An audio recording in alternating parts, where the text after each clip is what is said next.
I was lying in the hospital bed when I heard Mom's voice through the door. We simply cannot miss Olivia's recital. This is her Carnegie Hall audition piece. Emma will understand.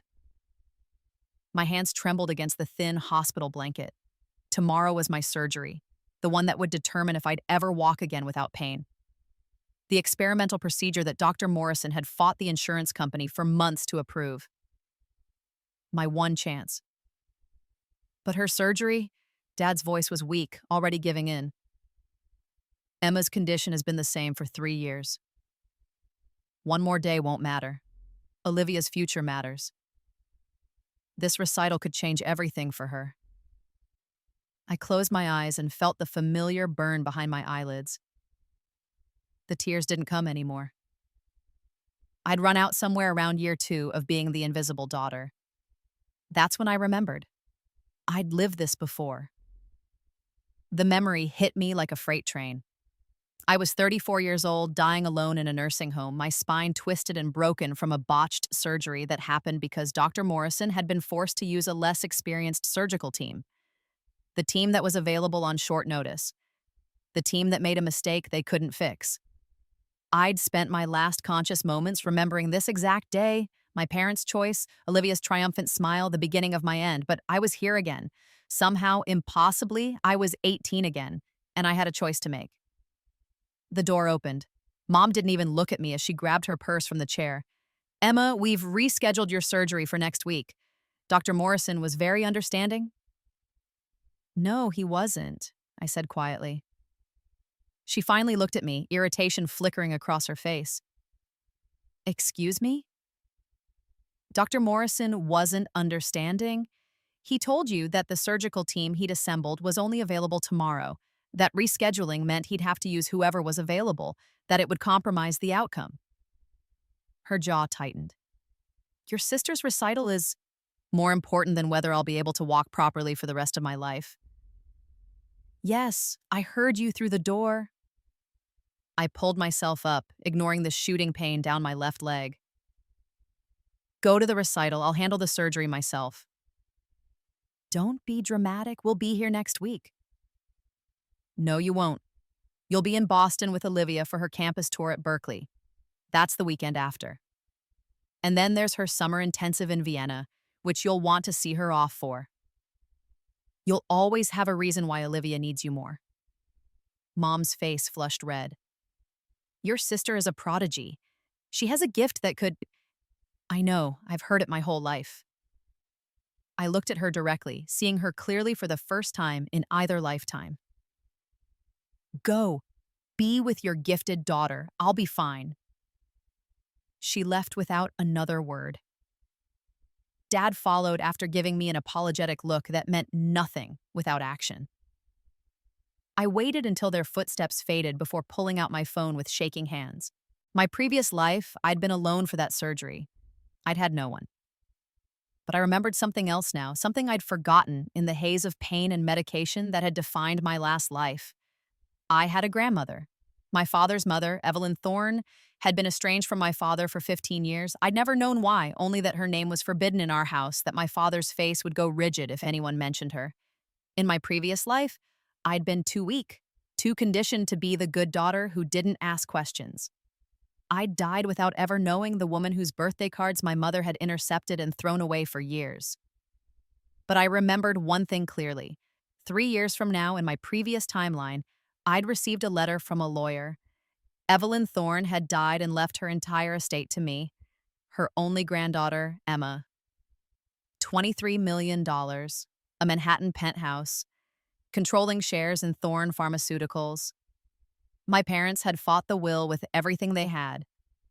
Olivia had cried and raged, insisting the money should be shared with family.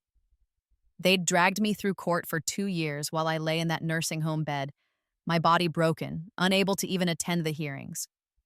In the end, they'd won a settlement, $15 million, leaving me with just enough for my medical care and nothing else. And then I died, and they'd inherited even that. Not this time. I searched for law firms in Manhattan, my fingers clumsy on the phone screen. Thorne Pharmaceuticals, Evelyn Thorne, director of... There. I found her office number listed under the board of directors. My call went to her secretary. I need to speak with Mrs. Thorne. It's her granddaughter, Emma. Mrs. Thorne doesn't have. The secretary paused. Please hold. The wait felt eternal. Then a voice, sharp and clear and imperious. Who is this? My name is Emma Thorne. I'm your son, Richard's daughter. My voice shook, but I pushed through. I know you don't know me. I know you haven't seen my father in 15 years, but I need help and I don't have anyone else to ask. Silence stretched between us. Then, tell me everything. So I did. I told her about the surgery, about my parents leaving for Olivia's recital, about Dr. Morrison and the surgical team and the choice my parents had made. I didn't tell her about the rebirth. That was too much, too impossible. But I told her enough. Your parents are going to a piano recital. Her voice was ice. While you have surgery on your spine. Yes, ma'am. And your sister is how old? 17. Another long pause. I'll be there tomorrow morning.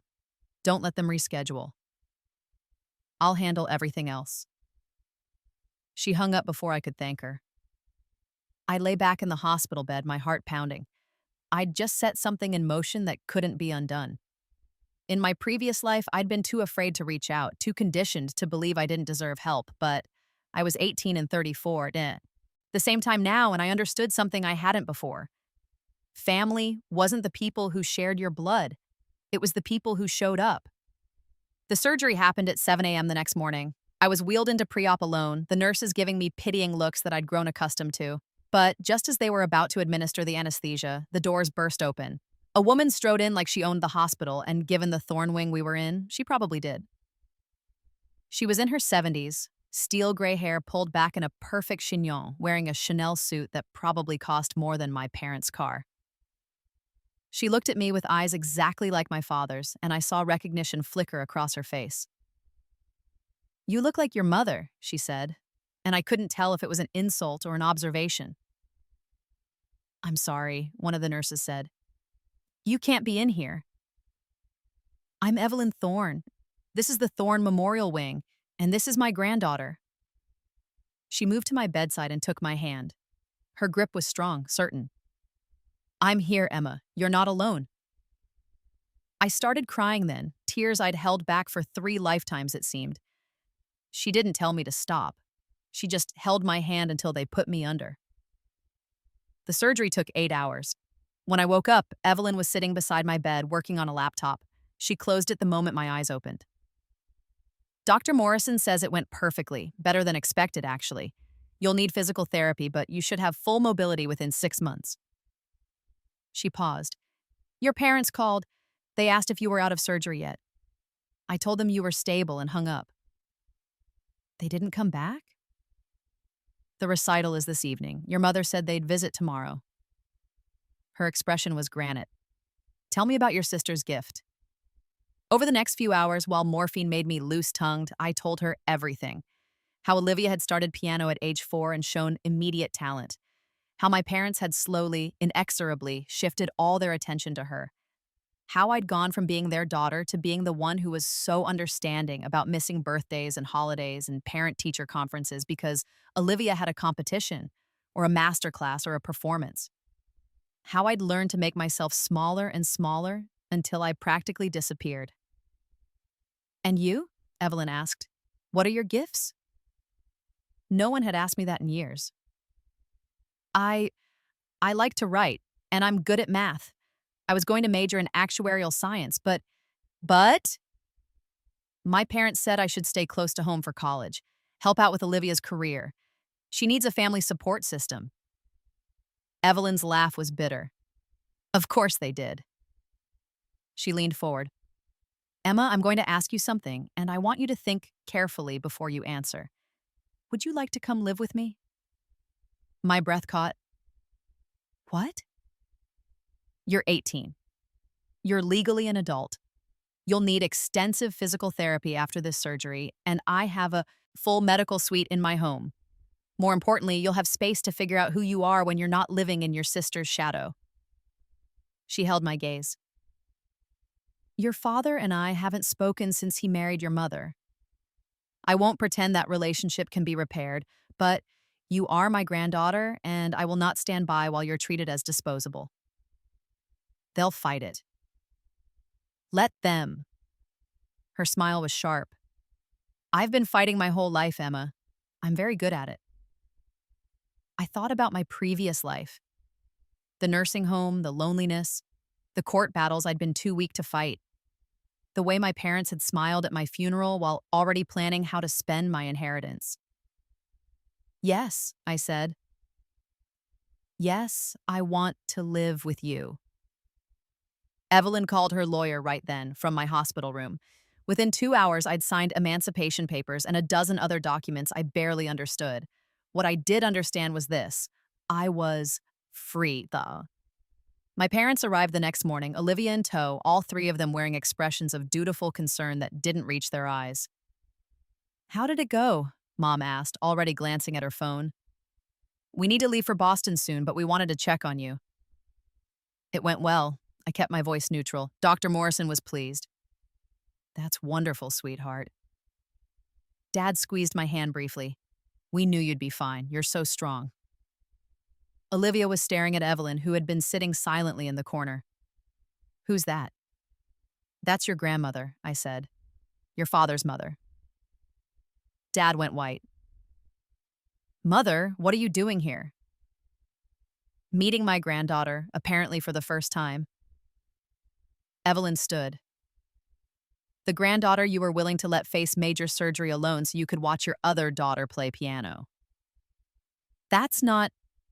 We didn't, Mom sputtered. It was just bad timing. We rescheduled. No, you didn't. Emma refused to reschedule because she knew Dr. Morrison couldn't guarantee the same surgical team. She made the adult decision while her parents acted like children. Evelyn's voice could have cut glass. Tell me, Richard, is this what you wanted when you cut me out of your life? To become a man who abandons his daughter? You don't understand, Dad said. Olivia has a real chance at greatness. She's special. And Emma isn't? Emma is fine. She's always been fine. She doesn't need constant attention like Olivia does. I watched my father say this, really looked at him, and saw a weak man who'd chosen the easier path. My mother had wanted a prodigy, something she could control and mold and live through. Dad had just gone along with it the way he went along with everything. Emma is coming to live with me, Evelyn announced. The room exploded. Absolutely not, Mom said. She's our daughter, who you've neglected for years. I've already spoken to my lawyers. Emma is 18 and has chosen to leave. You can contest it, but given that you chose to skip her surgery for a recital, I think we both know how that will play out in court. You can't just take her, Olivia's voice was shrill. She's supposed to help me with my career. I need her. And there it was, the truth that had always been there but never spoken aloud. I wasn't a sister to Olivia. I was a support system, an assistant, a prop for her success. No, I said quietly. You don't need me. You've never needed me. You've just gotten used to having someone around to validate you. How can you say that? I'm your sister. You're my parents' daughter. There's a difference. I looked at all three of them. I'll come by next week to get my things. Grandmother's lawyer will be in touch about the details. They tried to argue more, but Evelyn had hospital security escort them out. The last thing I saw was Olivia's outraged face and my mother's calculating eyes. She was already planning, I could tell, already figuring out how to fix this, how to get me back under control. She had no idea what was coming. I spent 6 weeks in Evelyn's penthouse doing physical therapy in a medical suite that was better equipped than most hospitals. The apartment was massive, 5,000 square feet overlooking Central Park, and for the first time in my life, I had space. My own room, larger than the entire apartment I'd shared with my family. My own bathroom. A study where I could write without Olivia banging on the piano in the next room. Evelyn was nothing like my parents. She was demanding, yes, but her demands were about me becoming stronger, better, more myself. She pushed me in physical therapy until I wanted to cry, then pushed me further. She hired tutors for the end of my senior year so I could finish strong despite missing weeks of school. She asked me what I wanted, and when I didn't know how to answer, she helped me figure it out. "You're brilliant at math," she said one evening over dinner. "Your tutor says you have an intuitive grasp of complex systems. I like patterns. Numbers make sense. Have you ever considered quantitative finance? Trading? I hadn't. In my previous life, I'd barely made it through a year of community college before my medical issues consumed everything. But now, with my body healing and my mind sharp with purpose, I was curious. I could introduce you to some people," Evelyn continued. "Friends who run hedge funds, trading firms. You could intern this summer instead of—" She paused delicately. "Instead of following Olivia around Europe for her intensive." Precisely. So that's what I did. While Olivia spent the summer in Vienna, I spent it learning algorithmic trading from a mentor at Thorn Capital Management, one of Evelyn's subsidiary companies. I was good at it. Better than good.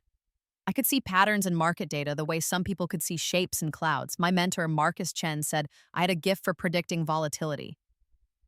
"It's like you know what's going to happen before it does," he said, shaking his head at my latest successful trade simulation. If only he knew.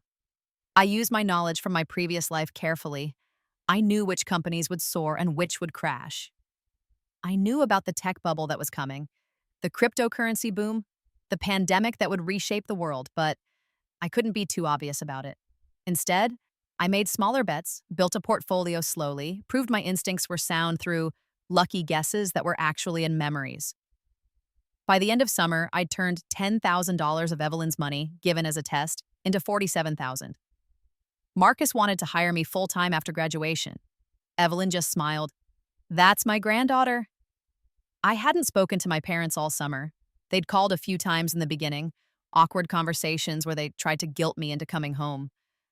Mom always found a way to mention how much Olivia missed me, how hard it was managing her schedule without my help. Dad just sounded tired and defeated. I blocked their numbers after the fifth call. But I followed Olivia's career obsessively, the way a general studies an enemy's movements. She'd done well at her Vienna intensive, gotten accepted to Juilliard for the fall. Her Instagram was full of photos of her at famous concert halls, meeting renowned musicians, living the dream my parents had crafted for her. I felt nothing looking at those photos.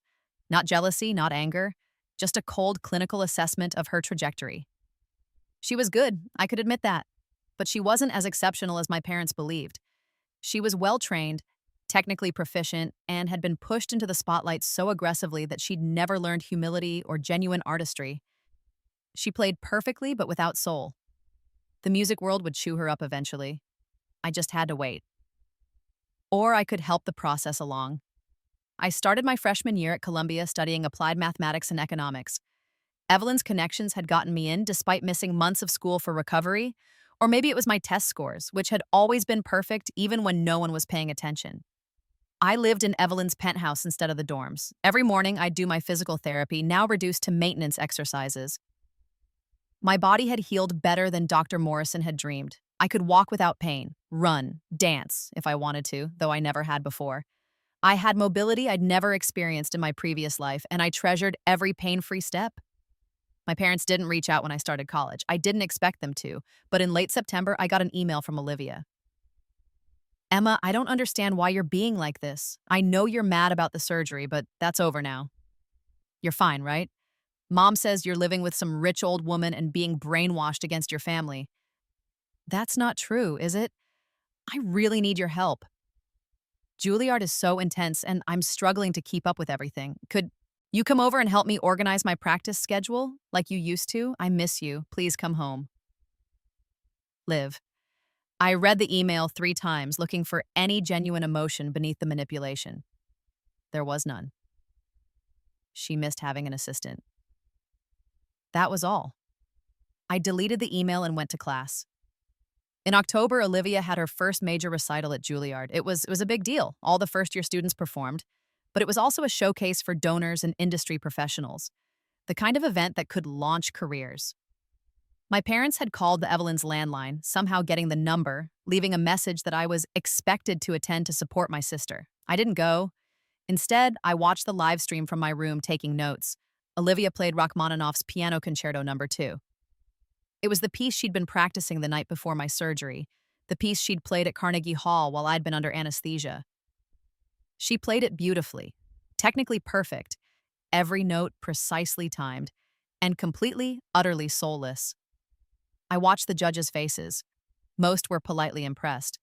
But a few, the ones who mattered, the real musicians, looked disappointed. They'd expected more from someone with Olivia's reputation. They'd heard she was a prodigy, a once-in-a-generation talent. Instead, they got a very well-trained student who played like a very well-trained student. The reviews the next day were mixed. Polite, but with barbs hidden in the praise. Olivia Thorne demonstrates impressive technical control, though one hopes to see more emotional depth develop as she matures. A promising young pianist who has yet to find her unique artistic voice.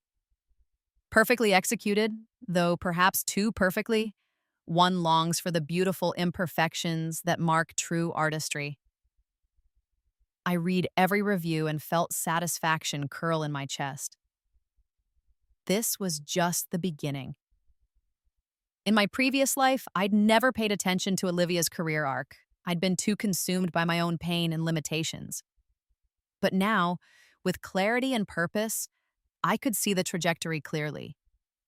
She'd had early success based on my parents' relentless promotion and her genuine talent. But talent alone wasn't enough at the elite level. You needed passion, artistry, something that set you apart.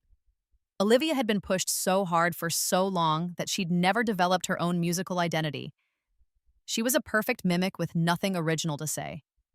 She'd plateau at Juilliard, graduate with good grades but no spectacular achievements, and end up as a piano teacher or a mid-tier performer, comfortable, respected, but never the star my parents had dreamed of, unless something changed that trajectory. I spent the next few months building my own foundation. My portfolio grew. I took advanced classes and aced them all. I made connections with Evelyn's network, powerful people who took me seriously because I proved I could think strategically and act decisively. I also started digging into my parents' finances. It wasn't hard. I knew all their passwords from my previous life. They'd never changed them, creatures of habit that they were. I accessed their bank accounts, credit cards, investment portfolios. What I found was worse than I'd expected. They were broke. Not just broke, deeply in debt. My father's job as a middle management accountant barely covered their basic expenses. Everything else had gone into Olivia's career. The private piano teachers, the competition fees, the travel costs, the designer dresses for performances, the promotional materials, and website and publicity agent. They'd taken out a second mortgage on the house, maxed out every credit card, borrowed from their retirement accounts, all for Olivia. And now, with her at Juilliard and the expenses even higher, they were drowning. I found emails discussing pulling her out, making her get a job, admitting they couldn't sustain this anymore. But there was another email thread, too, one between my mother and a lawyer. They were planning to sue Evelyn for grandparental visitation rights and financial support for Emma's siblings. It was a long shot, they knew, but they were desperate. The lawyer had told them that if they could prove Evelyn was isolating me from my family, they might have a case for accessing some of her wealth for the family's benefit. My mother had written, "If we can just get Emma back home, she can talk to Evelyn. She could convince her to help us. Evelyn clearly has plenty of money, and Emma is her only grandchild. It's not fair that she's hoarding everything while her own son struggles." I sat back from the computer, my hands shaking with rage. They didn't want me back because they loved me. They wanted me back as leverage to extract money from my grandmother. I was a tool to them. I always had been. Something cold and hard settled in my chest. I'd been planning to let nature take its course, to let Olivia's career collapse under its own mediocrity while I built my life. But this changed things. They wanted to use me? Fine, I'd let them try, and then I'd destroy them. I started responding to my family's attempts at contact, not warmly, but not with complete hostility either. I let them think they were wearing me down. When Mom called and invited me to Thanksgiving, I said I'd think about it. When Olivia texted asking for help with her practice schedule, I sent her some generic advice. I let them believe I was softening. Meanwhile, I was learning everything I could about music industry contracts, artist management, and exactly how much financial and reputational damage could be done by a single scandal at the right moment. Thanksgiving arrived. I told Evelyn I was going to my parents' house for dinner. She looked at me carefully. Are you sure? They haven't earned this. I know. I kissed her cheek. Trust me. The apartment was exactly as I remembered it. Cramped, cluttered with Olivia's piano, dominating the living room and her competition trophies covering every available surface. My mother had decorated for Thanksgiving with discount store decorations that screamed, trying too hard. They greeted me with two bright smiles and two tight hugs. Emma, oh sweetheart, we've missed you so much. Mom was wearing her perfect mother mask, the one she used at Olivia's performances. Dad just looked relieved. It's good to have you home, princess. Olivia hung back, uncertainty in her eyes. Hey, Em. Hey, Liv. Dinner was performatively normal. They asked about school, complimented my dress, bought with my own money I'd earned trading, talked about Olivia's upcoming winter showcase. They were waiting for something, I could tell, building up to it. It was Dad who finally broached the subject over pumpkin pie that Mom had clearly bought at the grocery store.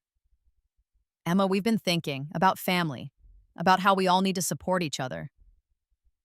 He glanced at Mom, who nodded encouragingly. We know you've been hurt by some of our choices, and we want to make that right. Okay, I said neutrally. Your grandmother, Mom jumped in. Evelyn, we're glad she could help you through recovery, but sweetie, she's not your real family. She doesn't understand you the way we do. She showed up for my surgery. Mom's face tightened. Because we made a difficult choice to support your sister's once-in-a-lifetime opportunity. That doesn't mean we don't love you. I know you love me. You love me the way you love a good assistant. Reliable, undemanding, always there when you need something. That's not fair, Olivia said, but her voice was weak. Isn't it? When was the last time any of you asked what I wanted, what I needed? When was the last time you came to one of my events? You don't have events, Mom said. You're not the performer in the family. Exactly, I'm not the performer, so I don't matter. Emma, please. Dad's voice cracked. We're your family. Don't let Evelyn poison you against us. She's always been bitter and jealous. She cut us off because I married your mother, because I chose my own life over her controlling ways. I'd heard Evelyn's version of that story, how my father had come to her asking for money to support his pregnant girlfriend, my mother, who'd deliberately gotten pregnant to trap him, how Evelyn had refused to fund a relationship based on manipulation, how my father had chosen my mother's victim narrative over his own mother's wisdom. But I didn't say any of that.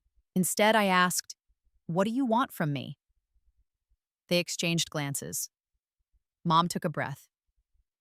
We want you to come home. Be part of this family again, and we need help. Financial help. Your grandmother has resources that you want me to access for you. For the family, Mom corrected. Olivia's education is expensive. We're all making sacrifices. If Evelyn truly cared about you, about her granddaughter, she'd want to help your sister too. You could talk to her, explain that we're all in this together. There it was, the real reason for the olive branch. I set down my fork carefully. I see, so this whole dinner, the reconciliation, it's about getting money from Evelyn. It's about family taking care of each other. Mom's voice rose.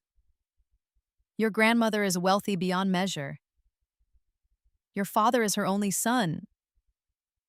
It's wrong that she's cutting us off while hoarding millions. She's not hoarding. She's ensuring I have resources to build my own life. Something you never did for me. Because we were building Olivia's life.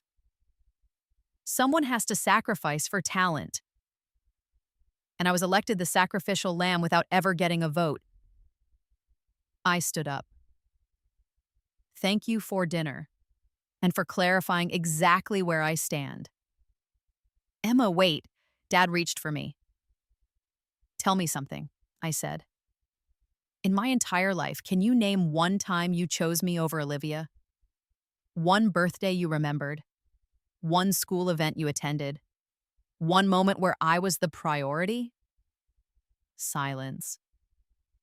That's what I thought. I grabbed my coat. Enjoy your perfect family. I have my own now. I left to the sound of my mother yelling about ungrateful children and my father's weak protests. Olivia didn't say anything at all. I cried in the Uber back to Evelyn's penthouse. Not for what I'd lost. I'd lost that family years ago. But for the fantasy I'd finally completely let go of. The dream that somehow, someday, they'd see me and choose me and love me the way parents were supposed to love their children. That was never going to happen. And I was done hoping for it. Evelyn was waiting up when I got home. She took one look at my face and pulled me into a hug. "Tell me what you need," she said. "I need them to face consequences, real consequences." Then that's what we'll arrange. We started planning that night. The first phase was simple. Cut them off from any hope of accessing Evelyn's money. Evelyn had her lawyers draft an ironclad trust document for me, establishing that her assets would pass to me upon her death with clauses specifically preventing my parents from contesting or accessing them in any way. She also added provisions that if I died before her, everything would go to charity rather than to her son. "That's the last thing Richard will ever get from me," she said coldly. "The knowledge that he destroyed his relationship with his mother for nothing." The trust document was leaked to my parents through their lawyer. We wanted them to know that door was closed forever. The second phase was more complex. It involved Olivia's career. I'd been following her progress at Juilliard carefully. She was struggling, not failing, but not excelling either. Her reviews were always promising and developing, never exceptional or brilliant. She was losing ground to her peers, the ones who had genuine passion driving them, but she had a major showcase coming up in March, a performance that would be attended by agents, managers, and industry professionals. It was her chance to prove herself, to break out from the pack. She needed it to go perfectly. I made sure it didn't. It started small. I created anonymous social media accounts and began engaging with classical music forums, fan groups, concert review sites. I never said anything directly damaging about Olivia. I just asked questions. Does anyone else think Olivia Thorne's technique feels a bit mechanical? Like she's going through motions without feeling? Serious question, is Thorne the next prodigy or just very well marketed? Her parents mortgaged their house for her career. That's a lot of pressure. Hope she can handle it. These comments, scattered over weeks, started conversations. Other people began weighing in, sharing their own observations. A narrative developed organically. Olivia Thorne was overhyped, pushed too hard by desperate parents, technically proficient but artistically hollow. It was just noise at first. But noise accumulates. By February, when critics and industry professionals looked up Olivia Thorne before her showcase, they found forums full of doubt about whether she lived up to her reputation. Then I moved to phase 3. I knew from my previous timeline that Juilliard would have a major donor event the week before the student showcase. Important people, deep pockets, all there to be courted. My mother had figured this out too and had been planning to attend, to network, to promote Olivia. I made sure she couldn't attend. Through a series of anonymous emails to her employer, I revealed that she'd been falsifying expense reports, something I'd discovered in my deep dive through their finances. It was true, she had been. Padding her travel reimbursements to cover Olivia's costs, not massively, but enough. She was suspended from her job the week of the donor event, under investigation for fraud. Without her there to schmooze and promote, Olivia lost a crucial networking opportunity. More importantly, the scandal got whispered about. People in the industry talked. They always do. Didn't hear the Thorne girl's mother was suspended for fraud? Really? Wonder if that explains why they've been pushing the daughter so hard. Financial desperation. More noise, more doubt. By the time March arrived and the showcase began, Olivia's reputation had been quietly, systematically undermined. I attended the showcase. I wanted to see it in person. The concert hall was packed with industry professionals, current students, faculty, and families. I sat in the back, wearing dark clothes and large sunglasses, invisible in the crowd. My parents sat near the front, Dad looking exhausted and old, mom vibrating with manic energy despite her suspended job status. Olivia performed Liszt's Hungarian Rhapsody No. 2, an ambitious choice, technically demanding, full of opportunities to showcase brilliance. She played it flawlessly, every note perfect, every tempo hutsa, change executed with precision. And she received polite applause. Nothing more. I watched her face as she stood for her bow, saw the confusion there. She'd done everything right. Why wasn't the audience going wild? Because technical perfection without artistry is just competent, and competent doesn't get you noticed in a room full of prodigies.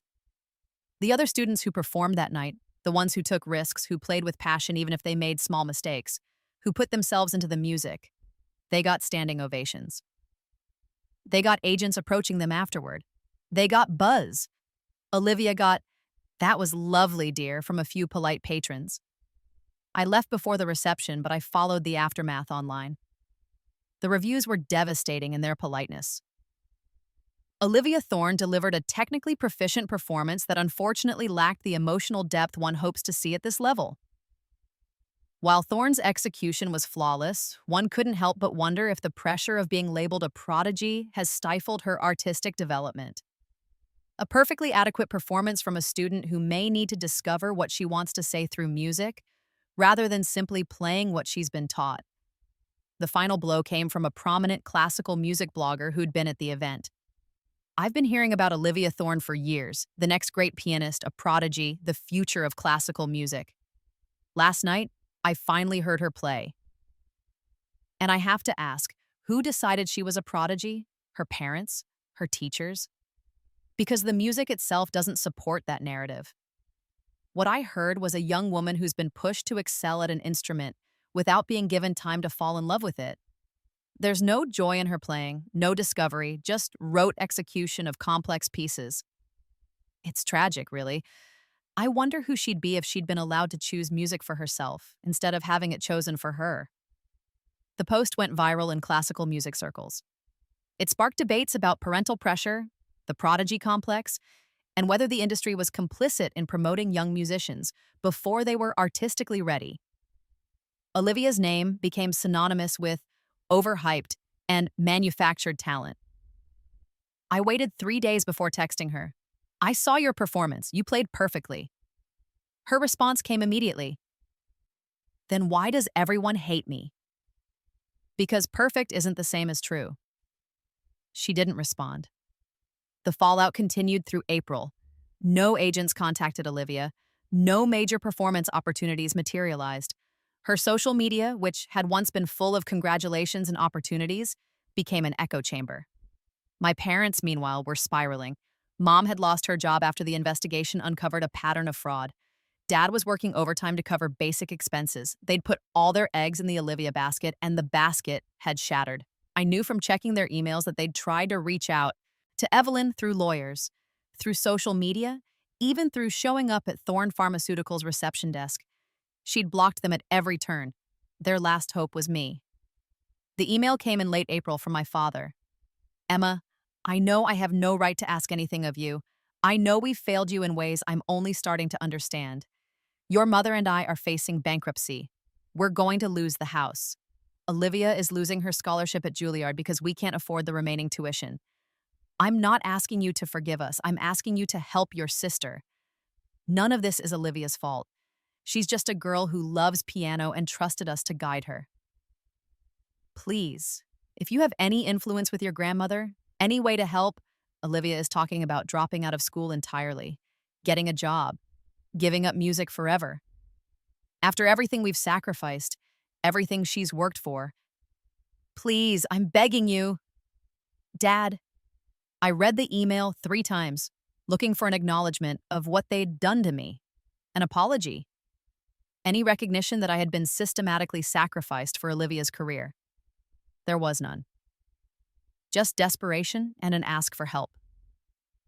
I replied, "Dad, you're right. Olivia is innocent in this. She's a victim of your obsession and Mom's narcissism just like I was.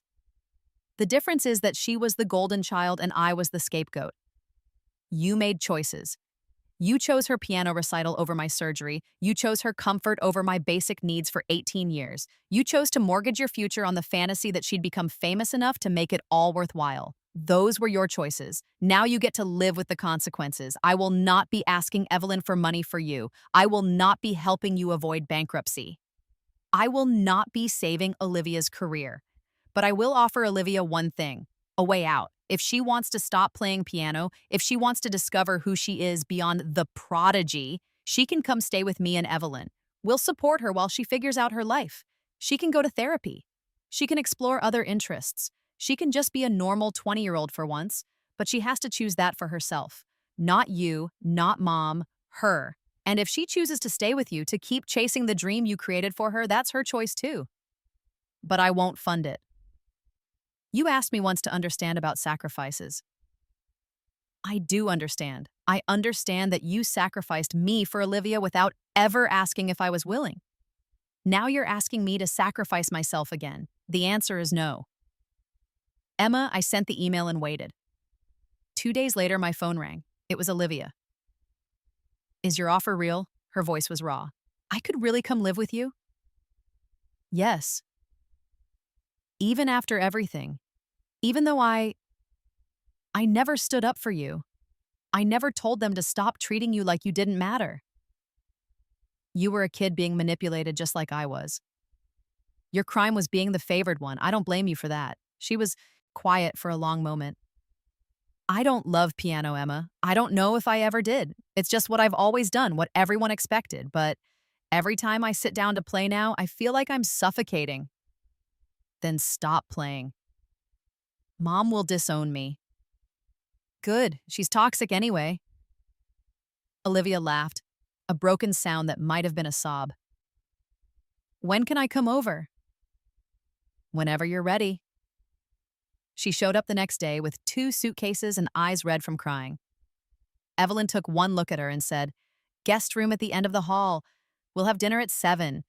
Emma can show you where everything is." Just like that, Olivia was part of our household. My parents lost their minds. The emails and calls were relentless. How dare I steal their daughter? How dare I poison her against them? How dare I ruin Olivia's career? Evelyn had her lawyers send a cease and desist letter. If they continued to harass us, we'd file for restraining orders. The harassment stopped. Over the next few months, I watched Olivia slowly come back to life. She'd been a shell of a person, programmed to perform with no idea who she was underneath. Evelyn got her into therapy with a specialist in childhood performance trauma. She started taking art classes, painting, which she'd never been allowed to pursue because it distracted from piano. She made friends who didn't know or care that she'd been a prodigy. She was finding herself. One evening, about 3 months after she'd moved in, she found me in my study where I was analyzing market trends. "Can I ask you something?" she said. "Sure." "Do you hate me?" I looked at her. Really looked at her. She was 20 now, but she looked younger, softer, less rigid than she'd been. "No, I never hated you." "You should. I took everything from you." "You didn't take anything. They gave it to you and withheld it from me." "That's different." "I could have said no. I could have insisted they treat you better." "You were a child. You were being abused too, just in a different way. They put all their dreams and desperation on your shoulders and told you that you were special, that you deserved more. That's its own kind of poison." She sat down across from me. "Do you know what's weird? I'm happier now than I've ever been. I have nothing, no career, no prospects, no plan, and I'm happy." "Because you're free." "Because I'm free," she agreed. "Thank you for that, for giving me permission to fail." "You didn't fail. You escaped." After Olivia had been with us for 6 months, Evelyn called us both into her office, the study in her penthouse that she used for business matters. "I've been thinking about my legacy," she said without preamble. "Emma, you've proven yourself to be everything I'd hoped. You're brilliant, strategic, and you use your power responsibly. You've built a successful trading portfolio and you're excelling at Columbia. I nodded, not sure where this was going. And Olivia, Evelyn continued, you've shown us tremendous courage in walking away from a toxic situation and rebuilding your life. You're in therapy, you're discovering your authentic self, and you're doing it without the crutch of your parents' approval. Olivia looked nervous. Thank you for letting me stay here. I know I'm not your real granddaughter. Nonsense. Emma chose you as her sister in a way that matters more than blood. That makes you family. Evelyn pulled out 2 folders. I'm updating my will. Emma, you'll receive the bulk of my estate as planned.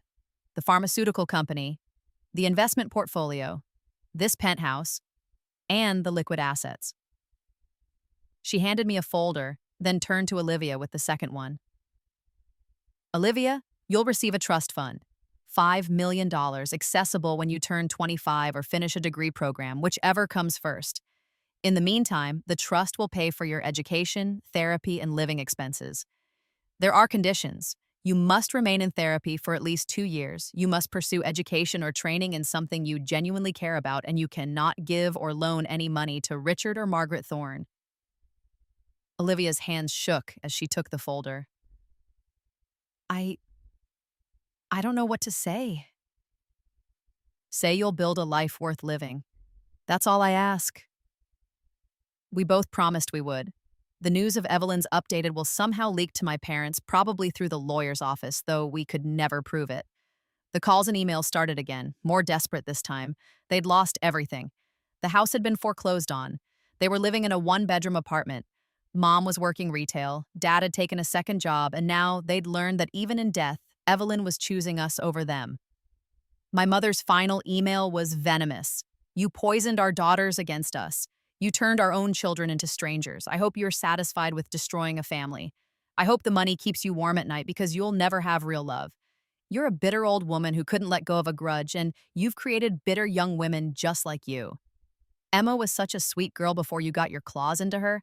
Now she's cold and calculating and cruel. Olivia was a prodigy until you convinced her to throw it all away. You've ruined 2 bright futures because you couldn't stand to see my children succeed. I'll never forgive you. Neither will God. Evelyn read the email, smiled, and deleted it.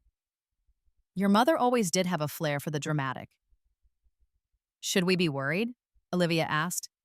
She'd been with us for almost a year now and had started school at SVA studying art therapy, a field that combined her emerging passion for art with her understanding of performance trauma. About what? They have no power anymore? No money, no influence, no leverage? Just impotent rage. Evelyn looked at both of us. Girls, never forget this lesson. The best revenge is living well. Your mother is rotting in her bitterness while you two are thriving. That will eat at her far more than anything else we could do. But living well wasn't enough for me. Not quite yet. I'd been working on something for months, a final piece to complete my revenge. I'd used my market analysis skills and my knowledge of future trends to build something special. In my previous life, there had been a massive pharmaceutical breakthrough in 2028, a treatment for a rare genetic disorder that affected thousands of children. The company that developed it had made billions. I knew which small biotech firm would make that breakthrough. They were struggling now, barely funded, their lead researcher ready to quit. I'd convinced Evelyn to acquire them. It had taken most of my trading profits and a chunk of her investment capital, but we'd bought the company in September. We'd funded their research fully, given them resources they'd never dreamed of. And in October, 2 years after my rebirth, they announced their breakthrough. The treatment for Halsted-Kirsch syndrome, a rare genetic disorder that caused progressive neurological damage in children. It was revolutionary, life-saving, and desperately needed. Thorne Pharmaceuticals' stock price quadrupled overnight.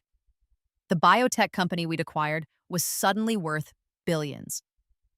My personal portfolio, which I'd built carefully through strategic trades and investments, was now worth $47 million.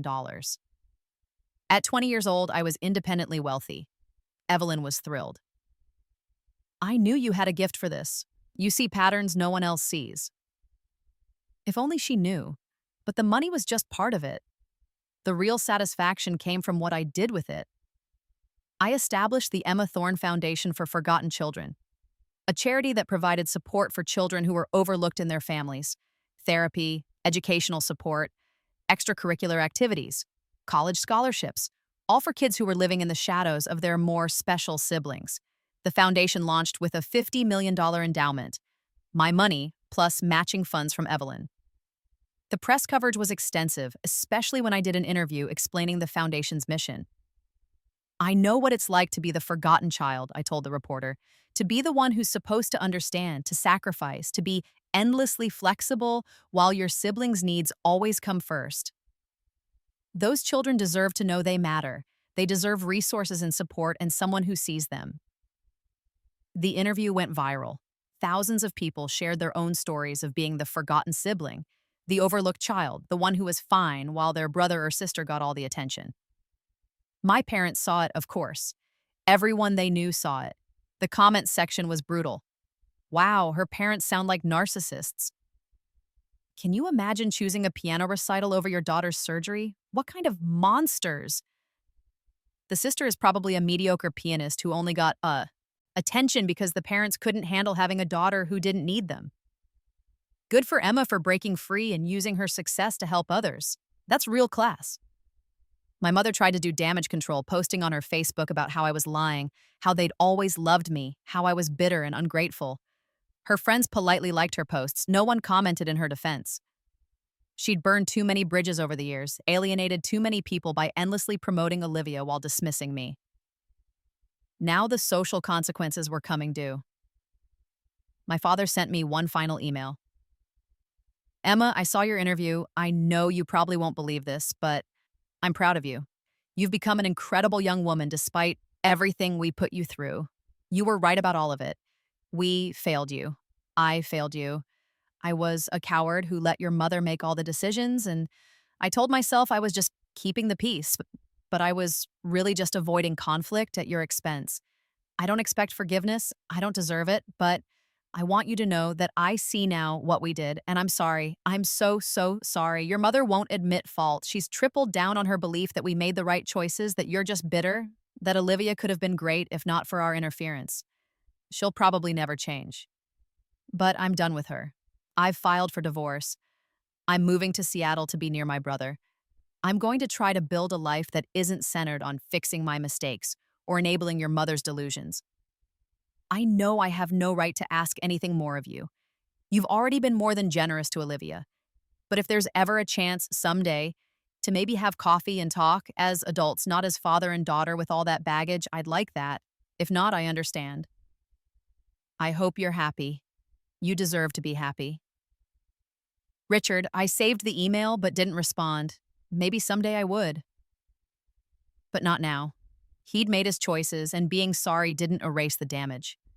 Besides, I was too busy building my empire.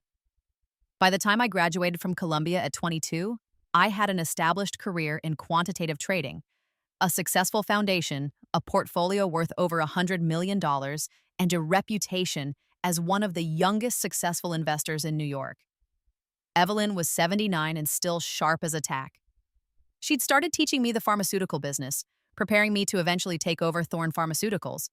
I spent my days analyzing markets and my evenings learning about drug development pipelines and FDA approval processes.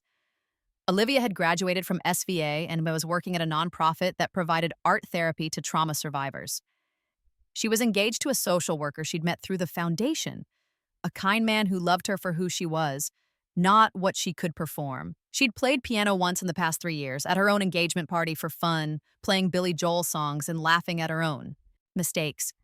It was the most beautiful I'd ever heard her play. I finally understand what music is supposed to be, she'd told me that night. It's joy, connection, not perfection. We'd come so far, both of us. My parents were relics of our past, cautionary tales we occasionally referenced but never dwelt on. Mom was still working retail and living in that one-bedroom apartment, still posting on social media about how she'd been wronged by her ungrateful daughters. No one cared anymore. Dad had kept his distance, respecting my silence. I'd heard through Evelyn's network that he was doing okay in Seattle, dating someone, working a good job, going to therapy. Maybe he'd find peace. Maybe he wouldn't. Either way, it wasn't my problem anymore. One evening, 2 years after my Columbia graduation, Evelyn called me into her office. I have something to tell you, she said, and her voice was different, softer, sad. My chest tightened. What's wrong? I've been diagnosed with pancreatic cancer, stage 4. I have maybe 6 months, possibly less. The world tilted. No, no, there has to be treatment. Emma. She took my hands. I'm 81 years old. I've had a good life, and it's gotten better in these last few years than I ever imagined. I got to know my granddaughters. I got to see you both thrive. That's a gift. I can't lose you. The tears came fast, overwhelming. You saved me. You gave me everything. No, darling, you saved yourself. You had the courage to reach out when you were at your lowest. You had the strength to walk away from people who didn't value you. You built everything you have through your own brilliance and determination. I just gave you a place to do it from. She pulled me into a hug, and I sobbed against her shoulder like I was 18 again, broken and afraid. I'm not scared of dying, she whispered. I'm at peace. I know you'll be okay. You'll take care of Olivia, you'll run the company beautifully, and you'll keep helping forgotten children find their way. You'll live a full, rich, magnificent life. That's all I ever wanted for you. Evelyn Thorne died 4 months later, on a Tuesday morning in May, with Olivia and me holding her hands.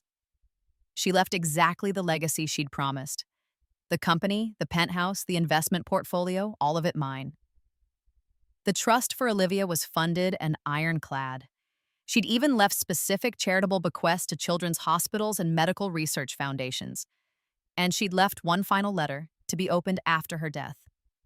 My dearest Emma, if you're reading this, I'm gone. I hope I told you enough times how proud I am of you, but in case I didn't, I am so incredibly proud of the woman you've become. You were given every reason to become bitter, cruel, and broken. Instead, you became strategic, compassionate, and strong. You could have used your knowledge and resources just for revenge, but you chose to build something meaningful instead. That's rare, I know. Your journey started with pain and betrayal. I know you've carried wounds from your parents' neglect, but look at what you've built from those wounds. A foundation that helps thousands of children, a career that will let you do even more good, and a family that you chose rather than one you were trapped in. That's the greatest revenge of all, not destroying your enemies, but making their rejection of you utterly irrelevant. Your parents thought you were the disposable daughter, the one who didn't matter. And look at you now, wealthy, successful, powerful, kind. You matter to so many people. You've changed lives. You'll keep changing lives long after I'm gone. They lost everything betting on the wrong daughter. Not because Olivia wasn't worthy, she is in her own way, but because they never understood that success isn't about talent or perfection. It's about authenticity and resilience and choosing to keep going even when the world tells you you're not enough. You were always enough, Emma. More than enough.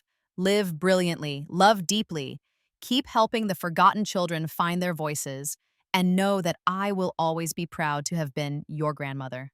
All my love, Evelyn. I read the letter 3 times, then put it in a frame on my desk where I could see it every day. The funeral was small, just me, Olivia, a few of Evelyn's close friends and colleagues. My parents weren't invited.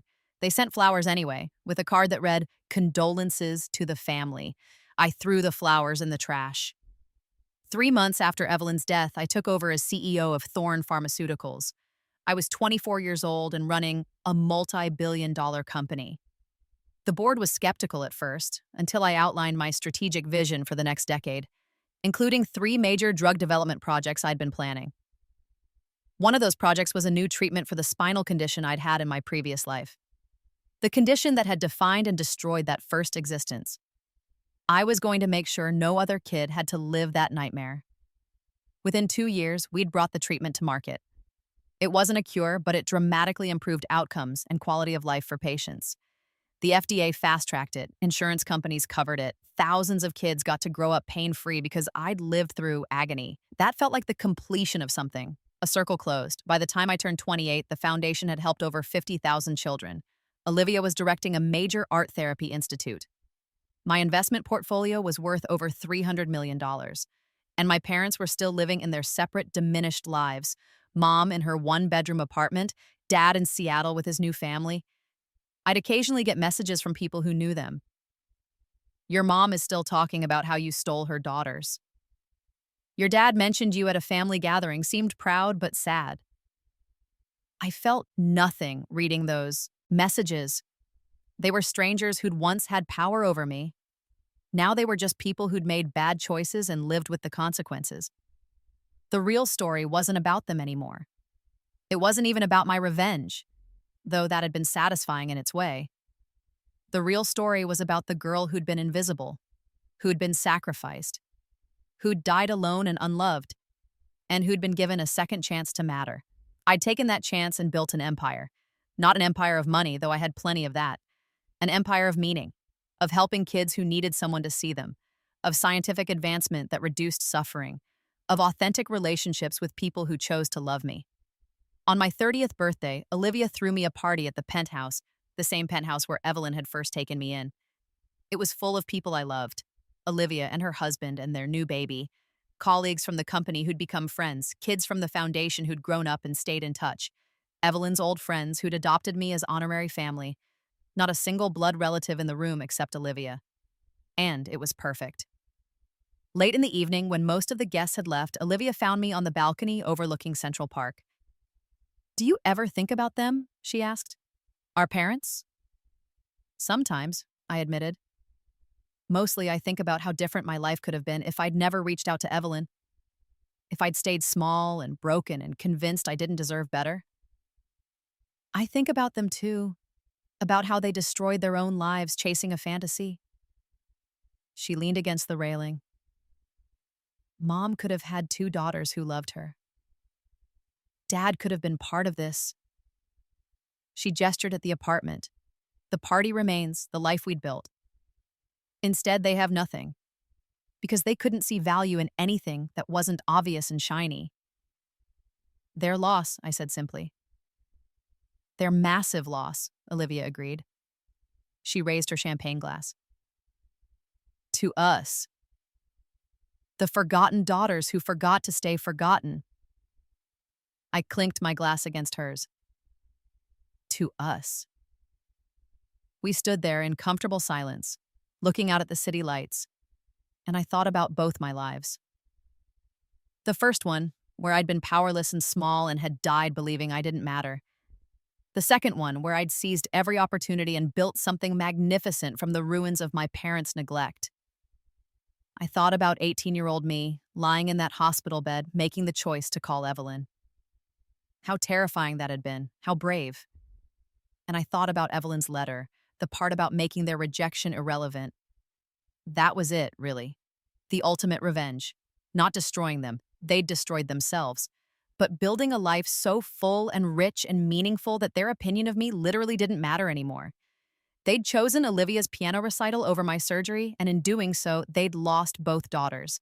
I'd chosen myself, and I'd won everything. The final chapter came on a cold January morning when I was 32. I was in my office at Thorne Pharmaceuticals reviewing clinical trial data for our latest drug candidate when my assistant informed me I had a visitor. "She says she's your mother," he said carefully. "Margaret Thorne. She doesn't have an appointment, but she says it's urgent." I hadn't seen or spoken to my mother in 14 years. For a moment, I considered having security escort her out, but curiosity won. "Give me 5 minutes, then send her in." She looked old. That was my first thought when she walked into my office. She was only 58, but she looked 70, hair gray and thin, face lined with bitterness and hardship, clothes cheap and worn. The years had not been kind. She looked around my office, at the Manhattan skyline visible through floor-to-ceiling windows, at the expensive furniture, at the framed photos of me with various dignitaries and celebrities from the foundation's fundraisers. Her expression was complicated. Envy, resentment, regret. "Hello, Emma," she said finally. Margaret. I didn't call her mom. That word implied a relationship we'd never truly had. She flinched. "Is that how it is now? I'm just Margaret to you?" "You stopped being my mother the day you chose a piano recital over my surgery." "Actually, you stopped long before that. That was just the day I accepted it." She sat down without being invited, her movements stiff and pained. "I came to ask for help." "Of course you did. You certainly didn't come to apologize. I'm dying, she said bluntly. Liver disease. I need a transplant, but I'm not high enough on the list and I don't have the money for private care, but you do. You have more money than you could ever spend. I felt nothing hearing this. No satisfaction, no pity, nothing. She was a stranger asking me for money. And you think I should pay for your transplant because we share DNA? Because I'm your mother. Because despite everything, I gave you life. You gave me life and then made that life a living hell for 18 years. You neglected me, dismissed me, made me feel worthless so your golden child could shine brighter. You chose your fantasy over my reality every single day. I made mistakes. You made choices. Thousands of them over years and years. Every time you missed my birthday for Olivia's recital. Every time you told me to be understanding while she got whatever she wanted. Every time you made me feel like I was the problem for having needs at all. I leaned forward. You didn't make mistakes. You executed a clear plan, sacrifice one daughter to elevate the other. Olivia was special. Olivia was a child you turned into a performing monkey for your own ego. You nearly destroyed her too. She only survived because I gave her an exit. Margaret's face twisted. You poisoned her against us. You stole both my daughters with your grandmother's money, Evelyn's money. And she gave it to me because I earned it, because I showed up as myself and proved I was worth investing in, something you never did. I stood. I'm not giving you money for a transplant. I'm not giving you money for anything. You made your choices. Live with them or don't. That's up to you. You'd let your own mother die? Her voice rose, shrill and desperate. You let your own daughter suffer for 18 years and didn't lose a moment of sleep over it. Yes, I can let you face the consequences of your choices. I'll go to the press. I'll tell them what kind of person you really are, cold, heartless, cruel. Go ahead, I said calmly. I'm sure the story of how you skipped my surgery for a piano recital will play really well. I'm sure people will be very sympathetic when they learn you're asking the daughter you neglected for money to save your life. I walked to the door and opened it. You taught me everything I know about choosing myself over family. Thank you for that lesson. She stood, shaking with rage. You'll regret this. When I'm dead, you'll have to live with knowing you could have saved me. No, I'll have to live with knowing I chose myself, just like you always did. The difference is, my choice is justified. Security escorted her out while she screamed about ungrateful children and karma. I watched from my window as she left the building, a small, bitter woman disappearing into the Manhattan crowds. I felt lighter than I had in years. She died 4 months later.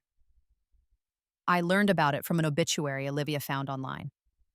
Margaret Thorne, age 58, died of liver failure. Survived by one daughter, Olivia Chen, they hadn't even mentioned me, and estranged from her other daughter, Emma Thorne. There was no funeral, or if there was, we weren't invited. I donated $10,000 to the Liver Foundation in her name. Not because she deserved it, but because other people did. People who'd been dealt bad hands through no fault of their own, unlike my mother, who'd created her own misery. Dad sent me a brief email. Your mother passed. I thought you should know. I understand if you don't care. I replied, thank you for telling me. That was all either of us needed to say.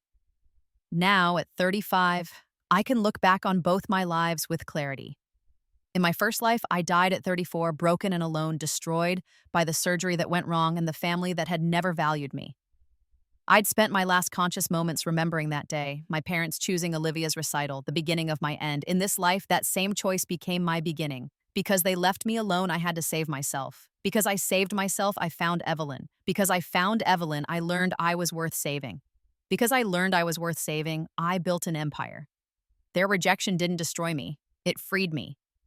And that's the truth they could never accept. I didn't need them. I never had. I only thought I did because I'd been taught to believe. I was incomplete without their approval, but I was always whole, always enough, always valuable. They just couldn't see it, their loss, my victory, the end of their story, the beginning of mine.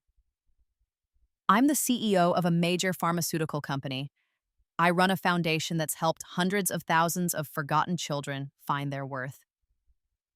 I have a sister I chose and who chose me back. I have friends, colleagues, a goddaughter I adore, resources to do good in the world, and a life full of meaning. And I have peace. Not because I destroyed my enemies, though watching them face consequences was satisfying, but because I built something so magnificent that their opinion of me became meaningless. They chose her piano recital over my surgery. They chose wrong. And I chose to survive, thrive, and prove that the daughter they threw away was the one worth keeping all along. That's my revenge. That's my victory. That's my life. And it's beautiful.